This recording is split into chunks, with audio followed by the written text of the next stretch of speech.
Welcome to From Stuck to Scaled, Growth Strategies for Small and Mid-Sized Businesses, your guide to navigating growth, transformation, and success in today's ever-changing business landscape. Each week, we'll dive into proven strategies, real-world case studies, and actionable insights designed to help small and mid-sized business owners scale smart, lead stronger, and grow faster. Let's get you unstuck and on the path to sustainable, scalable success. Now your host, Julio Gonzalez. Welcome back to From Stuck to Scaled. I'm your host, Julio Gonzalez. You know, everyone has a tech guy, your cousin, your brother, your neighbor. It's great to have that guy you can call, but what about when real problems arise? When you're running your business, you need the reliability, availability, and knowledge of a true technology professional. Enter today's guest. David Moadab is the founder of Solution Squad and someone who's been in tech since the days of dial-up. David has stayed ahead of the curve through every wave of innovation and provides his customers the peace of mind that not only are their systems taken care of, but also their business. He's a father, geek, cybersecurity and AI expert, and an industry veteran with decades of experience helping businesses stay secure, productive, and scalable. In this episode, we're talking about why growing businesses need way more than just a tech guy, and how structured IT and smart security policies can unlock growth instead of getting in the way. And now let's welcome to the show David Moadab from Solution Squad. Welcome, David. Thank you, Julio. Thank you so much for having me. Great to be here. So tell our listeners about yourself and Solution Squad. Well, I'm a father of two teenagers, but thank God they're not acting as teenagers yet. Started Solution Squad 20 years ago with a high school friend. I was coming from the corporate world. He was doing the tech guy thing. And we said, listen, let's put this together and actually build a company out of it where it's a scalable, proper company that we can actually deliver to people. We started being an all technology company. If your fax machine doesn't work, great, we got it. Your TV needs hooked up, we got that too. It was affordable technical solutions. As time's gone on, of course, things became refined and everything else. And now we work with professional firms for the most part, lawyers, CPAs, property managers, property management companies, growing teams that need to be real-time IT and be scalable. They need actually their proper functionality. So we build on Microsoft 365 environments to deliver those solutions for them. When we do our jobs right, we don't exist. We become invisible IT, and that's exactly the point, to disappear so they can run their operations. So the technology space in the business world has changed tremendously over the years, and I'm a little bit older than you. At one point I had my own, small consulting firm, and after hours I would go and help people with their businesses. I was that, friend, cousin, neighbor, whatever, that was doing the work. But business has evolved, and that is no longer sufficient. So tell me a little bit more about, why a small business needs a dedicated IT resource such as yourself. So, like you said, things have changed, and really one of the biggest change drivers was COVID in recent years, right? Business as a whole changed. It went from brick and mortar, office space, specific physical locations to work from anywhere because you have to be flexible. With that came additional security risks. Then it came in AI, and that's just making it that much more complicated to keep a proper IT environment. Why should businesses, hire a professional such as you rather than just, Uncle Joey, cousin Teddy, whoever the hell it is? So here's what it comes down to. When you have a professional dealing with your IT, they're not just your cousin, your uncle, whatever, who happens to know about computers. They're actually someone who's dedicated to doing this as a profession, and they understand all the different risks that are evolving and all the technologies that could be used to remedy those risks and deliver a perfect product for your end users. So what we do with Office 365, for example, most IT guys don't know how to do this. So small businesses don't get access to something like this, which really could revolutionize your small business. We have small businesses, law firms, accounting firms running entirely within the Microsoft 365 environment and fully secured. And because it's within that bubble and everything is in that one same spot, not only can we secure it better, we could support it better. So when there's problems, we're instantly able to assist them. Your IT guy doesn't even know how to set that up properly to begin with, let alone maintain it and support it. We monitor it. If a user tries to log in from China and our company is US based, that should never be allowed. And if it does happen, somebody needs to realize, wait a minute, how is Jane from accounting in China when I'm looking at her? She's sitting here in the office with me. That's not okay. So a proper IT company takes care of all that. And of course, while they do that, they document everything so they know what's going on. So if Jane does show up in China for whatever reason, they look at their ticketing system and realize, oh yeah, Jane is supposed to be in China. We were advised. We worked with the on-site coordinator to let us know. Things like that are the differentiator. Your cousin's dog walker's kid who knows how to turn on a computer is not the guy you need to trust your business with. You need a company who understands how to do it properly. Now, what happens in our tech space is the companies are way too big. The companies that do what's called managed services, which is at the core of what we do, they're much larger companies. So they really have lost that connection, that touch with the small business owner, because this guy has got 40 people on his payroll. He operates differently. I have a lot less people on my payroll. So I think the same way as that 10 to 30 to 50 employee business owner, because I understand where it's important to cut the corners. It's important to do things on the down low as minimally as you can because every penny counts. So what we do is we take technology, we implement it the right way, so minimal spending can result in perfect results and smooth operations. You don't have all those little things that every day interrupt your staff because it's all maintained, it's all monitored, it's all taken care of. It's like an angel just above your shoulders, just watching things and making sure everything works. And when it doesn't, what? David the Tech Angel. David and Solution Squad, the Tech Angel. So I actually work with a SOC, a Security Operations Center, multiple SOCs actually. 300 guys, 300 team members are sitting there monitoring everything because, again, as a small business, I realize I can't do everything myself. So that part of it, which requires much higher skill sets and a much bigger environment, is taken care of and handled by someone who's good at it. We still manage the relationship. The client only works with us. They're our back end, but we know where we need help. And this is something business owners need to realize.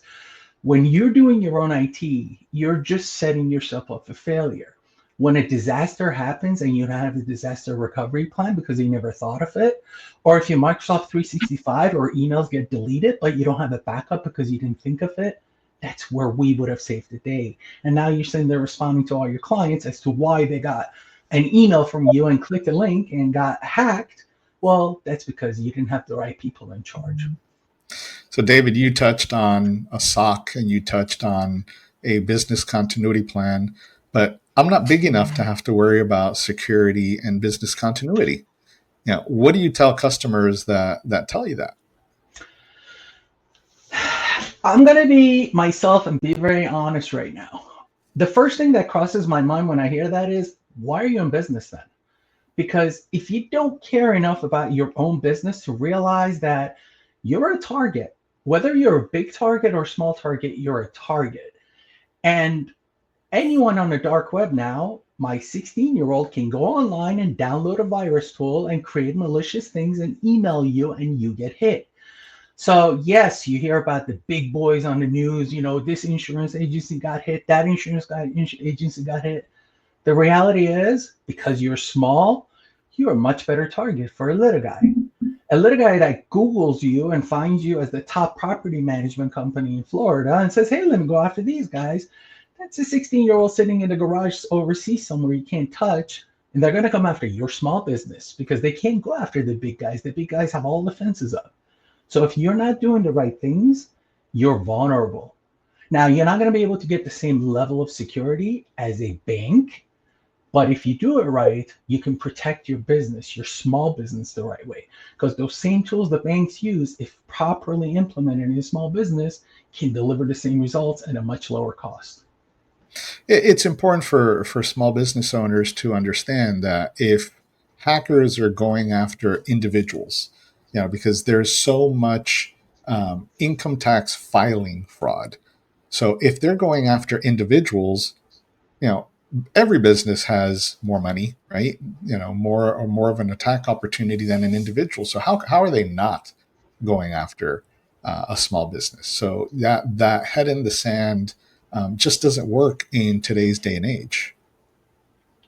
There's more to it also, which is, and this is a blind spot I think most small business owners have. Regulation is coming. Until now, your technology and your IT has been your business. We saw this with PCI, we saw this with HIPAA. Different regulations have been rolled out that have affected businesses, but the real stuff is coming. CMMC is passing, different laws are passing and coming through. But more to that is the insurance companies are now realizing, wait a minute, it's great that you make widgets, but you have an entire IT operation that nobody's watching. So when it comes time to renew your insurance, they're going to say you need cybersecurity. And when it comes time to fill out your cybersecurity questionnaire, there's all the questions you have to answer. Do you do cybersecurity training? Do you do phishing simulations? Do you have a firewall? Do you have proper security? Do you have access control? Do you have documentation? And guess what? Your IT guy is not checking any of those boxes. Frankly, even your in-house IT guy, even if you're a big enough company that has Joe sitting in the corner, once in a while gets out of his office, comes out, opens the lights, turns on the lights, goes like this, shows up to your desk to fix your problem. Guess what? Joe ain't doing the job right because Joe is not keeping up with the latest things. Joe doesn't know these regulations are coming. Joe is going to be blindsided when it comes time for your insurance because you're going to get declined because you don't have any of those things in place. Things that small business owners don't get to see because you see those in enterprise, it's a big deal. But in small business, it's still an invisible killer out there waiting to hit a small business. Now that all sounds very complicated. You just threw out a bunch of tools, things that I as a small business owner should be doing. How do you simplify that for your customers? Ownership. So when we take on a client, one of the first things we do is we do rip and replace. So we bring everything down to a baseline standard, a cookie cutter baseline standard. By cookie cutter, I mean something that's well documented, well practiced, well known to work properly. What that does is it reduces onboarding time, offboarding time, anything that's a problem in the business, it takes care of that. Now, since we own the IT, the business owner doesn't have to know the tech jargon anymore. They don't have to know any of that. They have an IT department that's actually responsible for everything, takes care of everything. If their Comcast is going offline, the business owner doesn't need to wait for his staff to call, his or her staff to call, hey, our emails aren't coming in. We don't know what's going on. 3 hours later, they figure out it's a Comcast issue because they called GoDaddy. Then they called this, they did that. You just killed 3 hours of your office productivity because you didn't have proper IT. When you do have proper IT, it's instantaneous. We're monitoring that. So when Comcast is down, we're on the phone saying, hey, Comcast is down. We're taking care of it, by the way. Don't worry. So blind spots. We take care of the blind spots. And once those blind spots aren't there, the business owner doesn't have to take care of anything. We're responsible for it. We even did the same thing with our packaging. So everything back in the day was break fix, right? Call us in, we come, we fix it, we charge you per hour. You can't budget IT if you're paying by the hour. So our premium plan is a per seat design. Per employee, you pay X amount per month for IT. End of conversation. That includes all the tools that you need. So in order for your environment to be secured, you need advanced email protection. We're not coming to you and asking you to sign off on extra things so we could secure you better. We're bundling everything together because what it takes is all these different pieces to work together to give you that perfect bubble where everything is cohesive, everything is just smooth operation. So we don't nickel and dime it. Hey, we need to add this, you got to pay extra. What's needed is in the bundle. The only thing most of our clients pay for per month extra for IT is just Adobe because we can't bundle it. In my business, I help small business and small and mid-sized business owners find those efficiencies. And one of those keys is bringing in the right staff for whatever function. Typically the business owner ends up, being HR and accounting and IT and sales and manufacturing. So what I'm hearing from you, which I subscribe to wholeheartedly, is that engaging the right technology resource offloads that entire responsibility so that I can better execute my job, which is really growing the business. Is that how you position yourself with your customers? Is that your value offering that you provide? At the very core of it, if you really bring it down to the basics, yes, that's exactly it. Well said. Because you're running a business. You got, again, using the widget example, you know how to make widgets, you know how to sell widgets. You're the best widget guy in the world. But you don't know what a SOC means. I do. That's why you bring a professional that knows that portion of your business so they can help you grow instead of deal with that portion of your business. We have a SOC that's not part of our company. It's a partner company. Why? Because I need a SOC for my business to function properly, to deliver the right results. But I'm not big enough to be a SOC. If I was, then I would have to charge a lot more, which puts me out of business with these small businesses I work with. So I bring a solution that solves that problem for me, headache free. That SOC does a beautiful job. They're part of my team. Everything is seamless. And that's the whole point of it. To you as my client, you don't know the difference that there's a SOC and solution squad and this and that. All you know is everything is beautiful.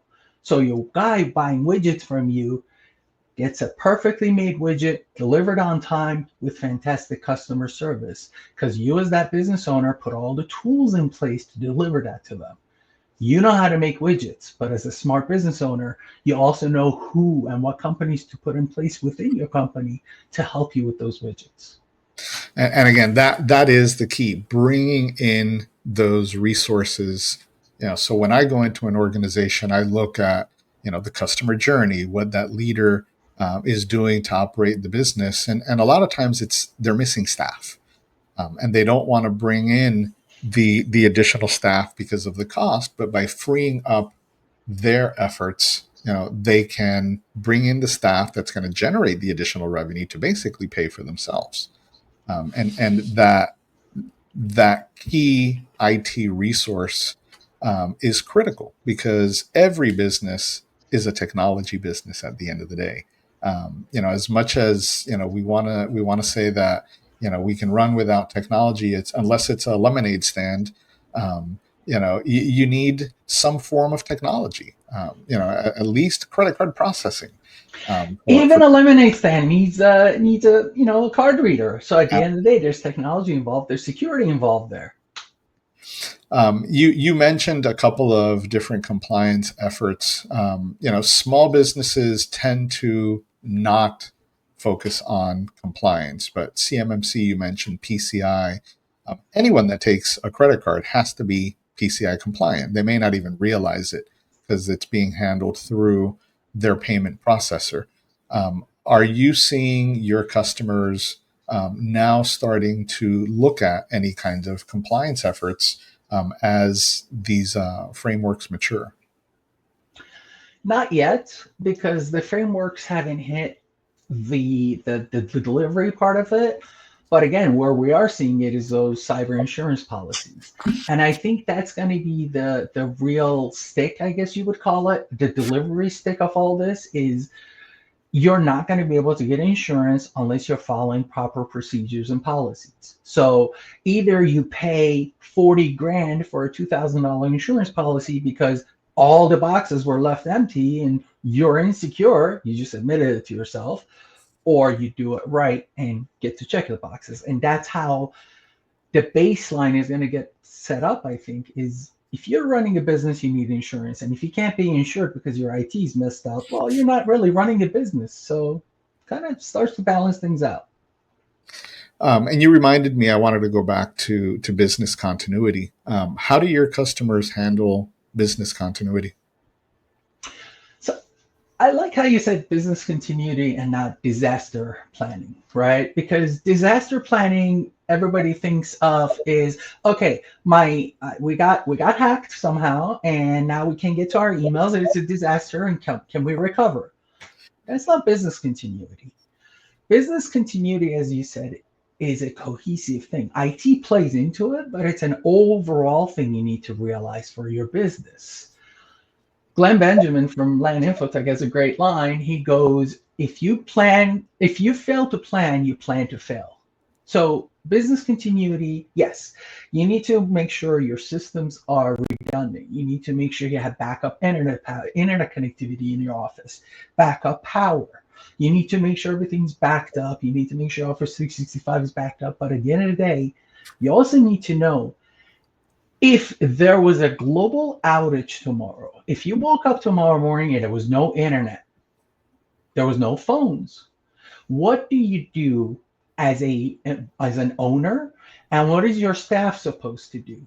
Are they supposed to show up at work and run the office? Are they supposed to stay home? Are you supposed to go to work? Is everyone expected to meet at that Starbucks, which is a known location for all of us to go to?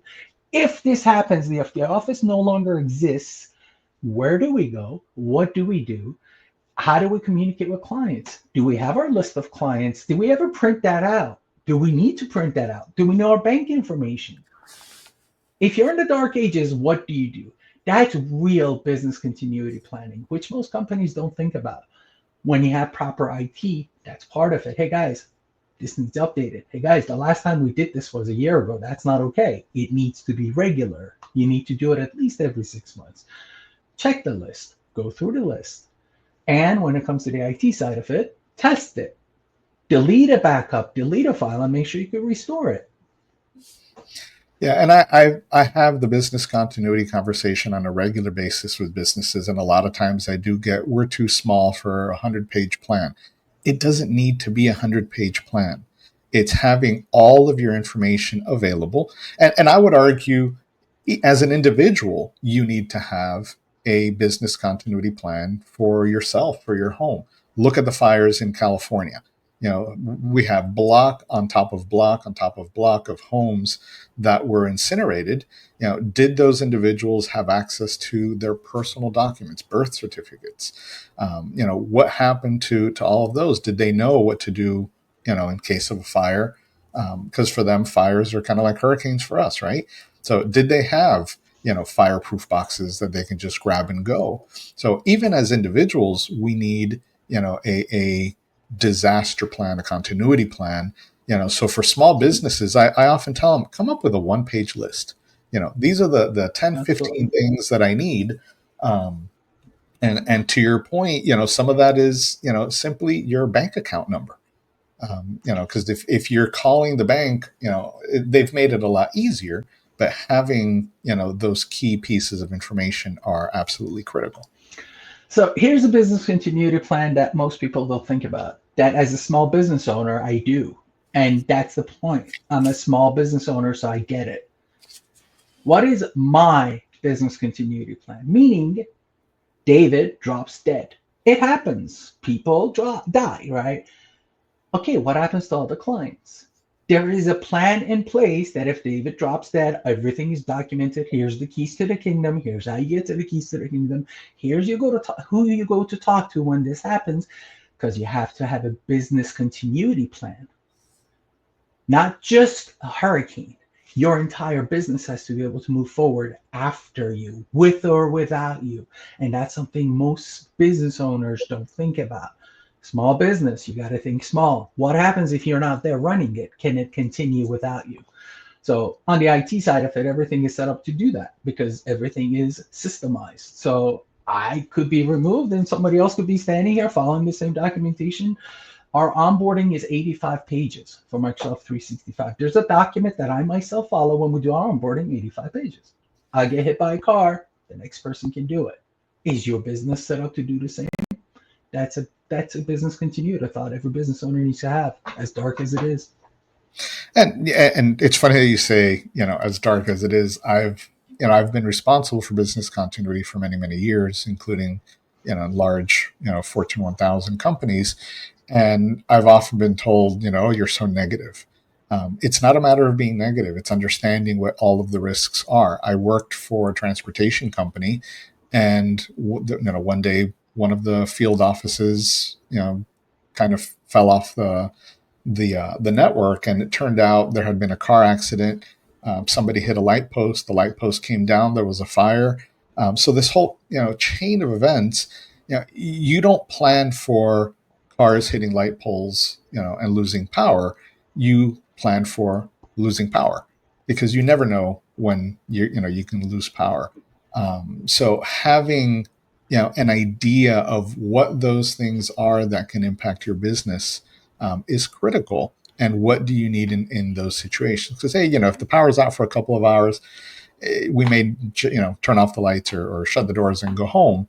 But if internet's down and we've got orders that have to go out that day, how do you handle that? So those different scenarios are critical.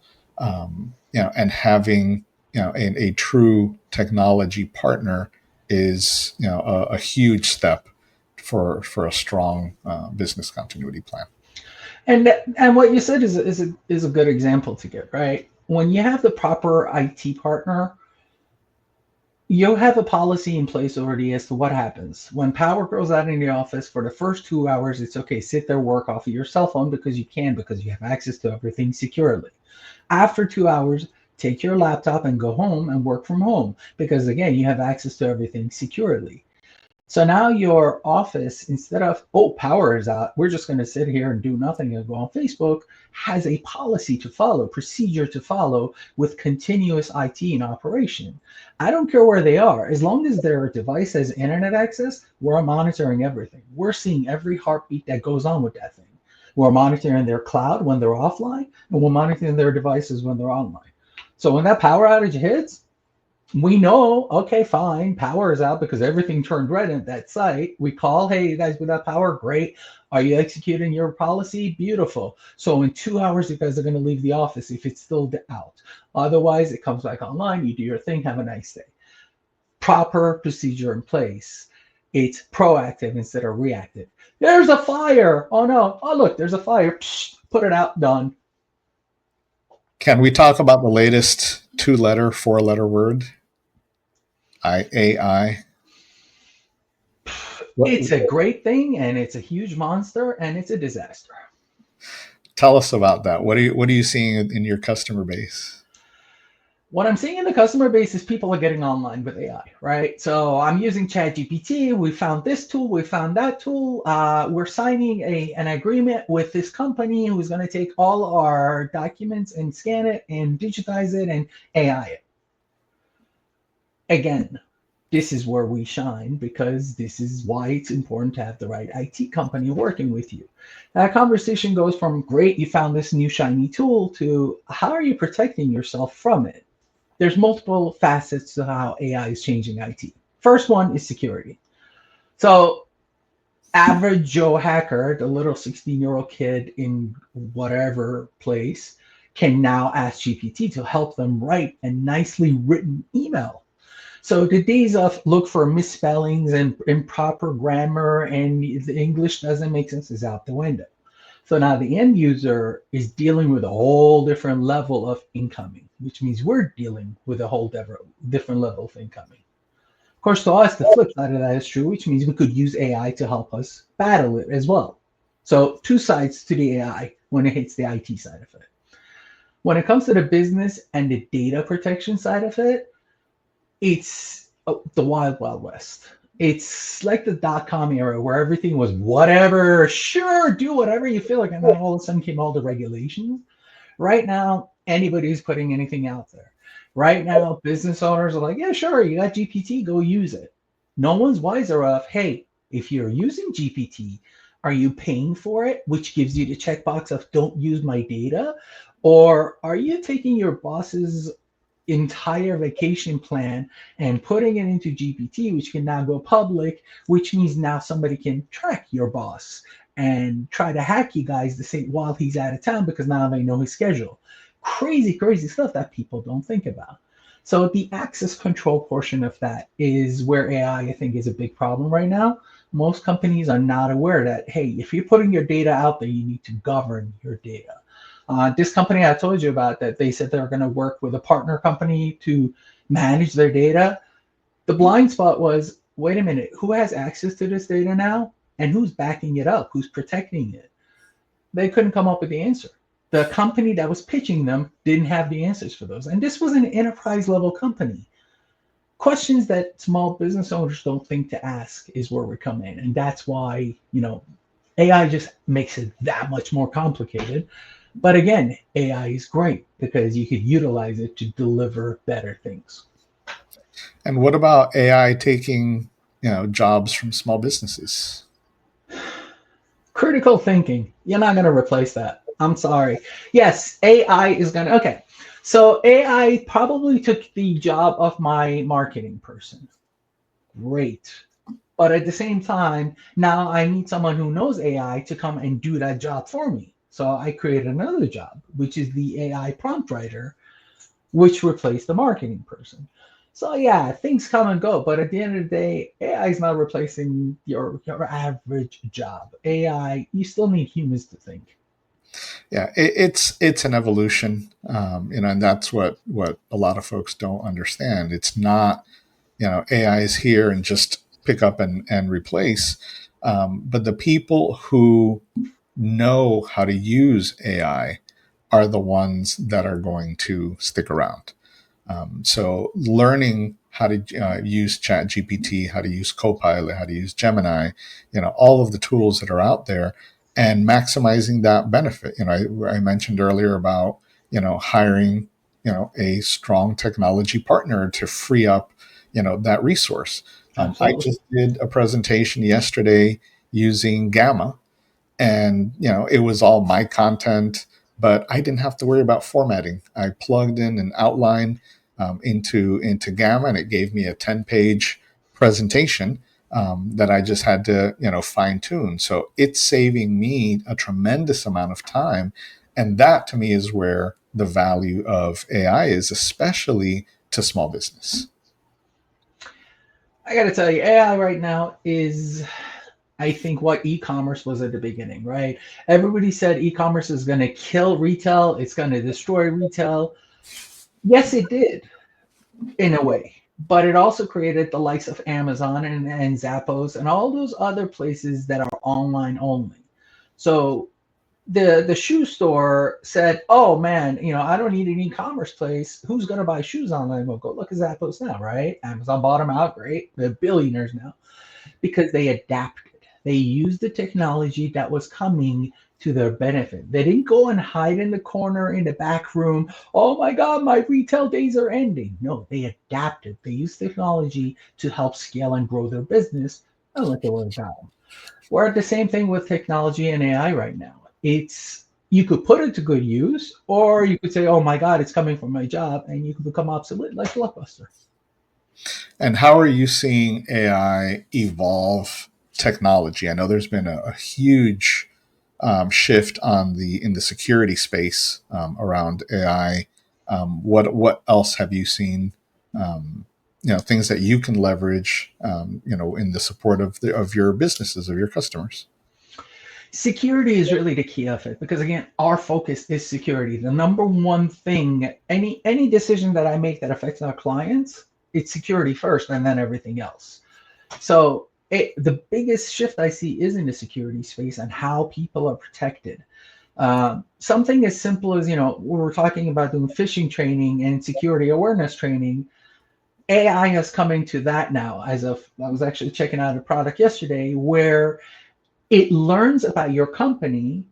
So when it does the phishing, it's not just a standardized template of here's your FedEx. It's not just a fake email. It's, hey, Jane, Joe asked me to send you this email, just like you would see in a real phishing live off the land kind of scenario where if you've been compromised, AI is realizing how these people communicate, so it's personalizing the campaign to train them on how to notice things. That's security enhanced by AI. Yes, that used to be somebody's job. Somebody would sit there and do a security awareness training. Now it's being replaced by AI. So, David, we've talked about a lot of different areas. Bringing this back to the small business owner, I don't want to have to worry about my IT. I have plenty that I've got to worry about, plenty that I should be worrying about. So, how could or why should good IT be invisible? So uh, when you're a business owner, like you said, you want as little friction as possible. If you are concentrating on A and when B comes to interrupt you, your mindset is gone, right? When IT is done properly, you never interact with the IT company or the IT person. You don't hear about IT from your management, from anybody else, because things are taken care of. When IT is done properly, your staff isn't coming to each other or going to a key person in the office asking for help. Your staff is going directly to IT, getting it resolved, coming back seamless. So they have direct access.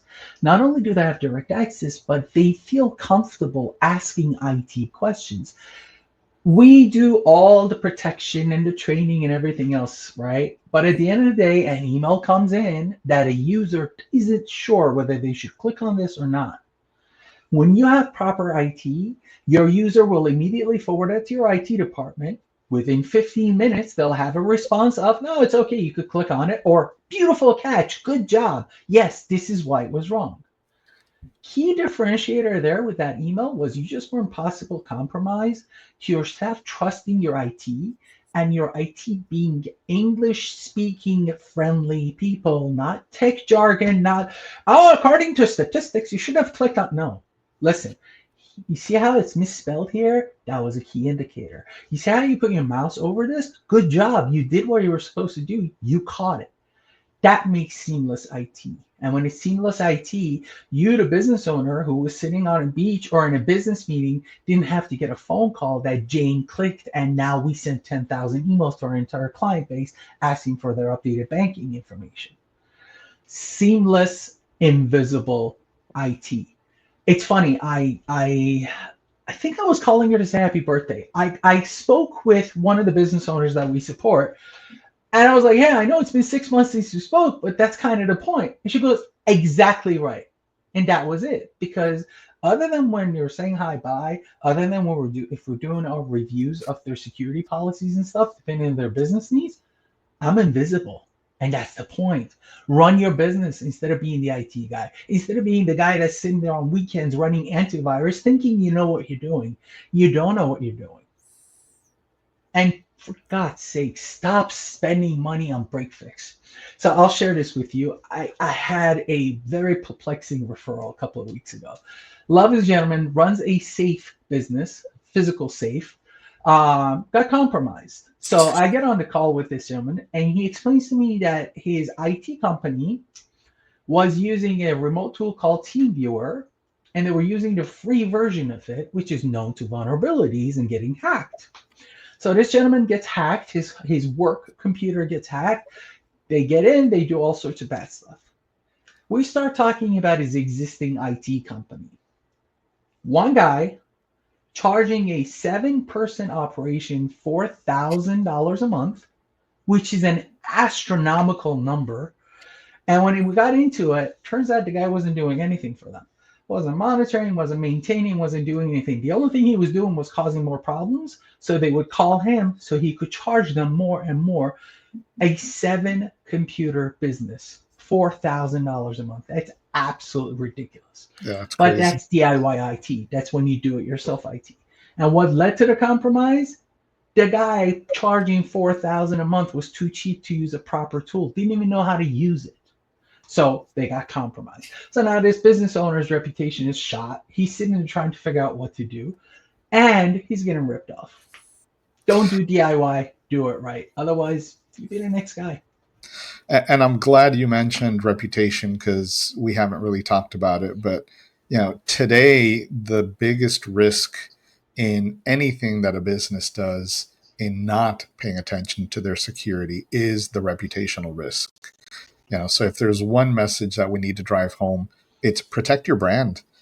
Because if you're hacked and you're the reason why somebody's credit is destroyed because they got the information from you, that is directly going to reflect upon your business, and it's going to get out there, and you will lose business for it. So reputational risk is huge.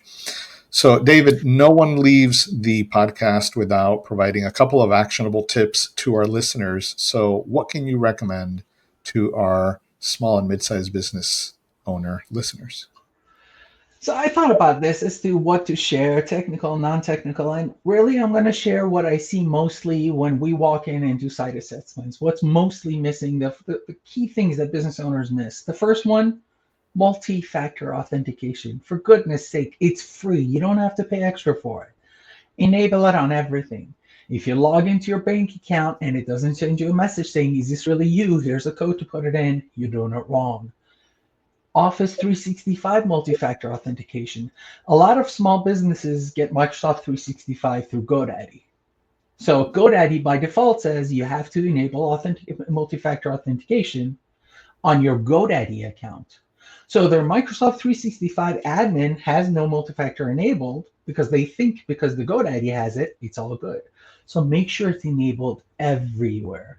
The most compromises we see when we do takeovers from GoDaddy is exactly that. Multi-factor was enabled on the guy's account, GoDaddy account, but not on the Microsoft admin account.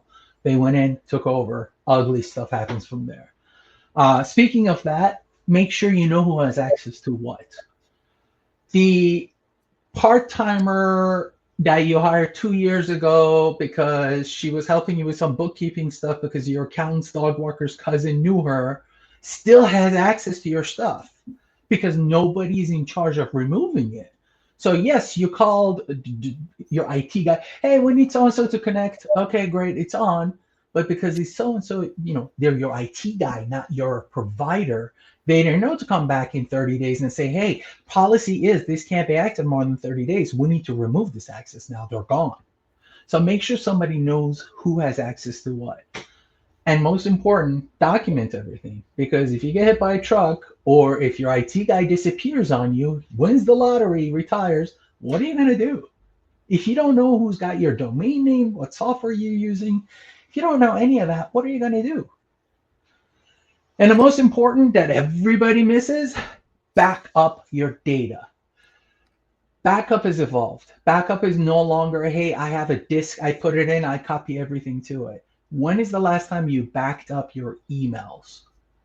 All online providers have a thing called shared responsibility. So shared responsibility says that we're Microsoft, we're Google, we're Gmail, we're providing you with these emails, and yes, we'll make sure they're available to you and redundant. But if something does go wrong, we're not responsible for your data. So there's been cases of Google taking a multi-billion-dollar corporation offline because they accidentally deleted all their data. What do you do? What do you do if your account gets hacked and all your emails are gone? Can you operate without it? Do you have a proper backup? Those are all the things that we look at. Those are all the little blind spots that we make sure don't happen. For example, the backup thing, we back up 3 times a day, cloud to cloud, immutable, which means even if their email gets hacked for some insane reason, the backup cannot be deleted. So great, we can have you back up and running in 2 hours. And I want to reiterate because one of the things that I wanted to make sure we got across in this podcast is technology in plain English, right? So these are all very common things that a business should have, that a business, arguably needs to have, and you can get for not crazy cost done for you by a strong technology partner. So, some of this may sound complex to our listeners, but it's finding the right partner like Solution Squad that can help them, and have it be transparent to them. So I want to drive that home because a lot of business owners get stuck on, oh, it's too much, so I'm going to turn a blind eye. you can be covered. You can be covered, without a lot of effort, just finding the right partner. So I just wanted to throw that in there because it's a critical point for every business owner to understand. So I think that opens the segue for me, and I'm going to take it, which is I'm actually coming up with a book on this, which is how do you find the right IT provider, right? So I have my world here in South Florida. We have clients all over. We support clients all over the place. But at the end of the day, this is my focus. So you're living in Wisconsin and you're looking for an IT provider. What should you go look for? Locally, you should be calling us, of course. But you're over there. What do you do? So that's a book that I'm where I'm finalizing and putting the touches on. And how do you find the right provider? What are the things you should be asking? What are the boxes they should be checking off for you? All the things that we just talked about through our session, they're all in the book as well. That's awesome. And when do we expect to see that? That is a very, very good question. Sometime in 2025 is the current release date. Hopefully in the next couple of months. It'll definitely be all over my social media, which obviously you should stay in touch with me on LinkedIn. That's my preferred social media platform as a professional. You can find me on there. But you'll definitely see it out there. If not, you'll see it on solutionsquad.com. We'll be giving it away for free. All right, David, thank you so much for joining us today and helping us get technology in plain English. Your passion for helping small businesses make smarter and more scalable technology decisions really comes through, and your tips are pure gold. I'm going to have all of David's contact information in the show notes, so feel free to look there. In the meantime, if your business is growing and you're still relying on a patchwork of tools or part-time technology support, it's time to rethink your setup. Visit solutionsquad.com, follow David on LinkedIn or Instagram, and keep an eye out for his upcoming book, The Small Business IT Buyer's Guide. If you found today's episode helpful, share it with another business owner who's ready to scale securely. See you soon. You've been listening to From Stuck to Scaled, Growth Strategies for Small and Mid-Sized Businesses, produced by Optocution LLC. For more information, tools, and resources, check out our website www.redefinepossible.co/podcast.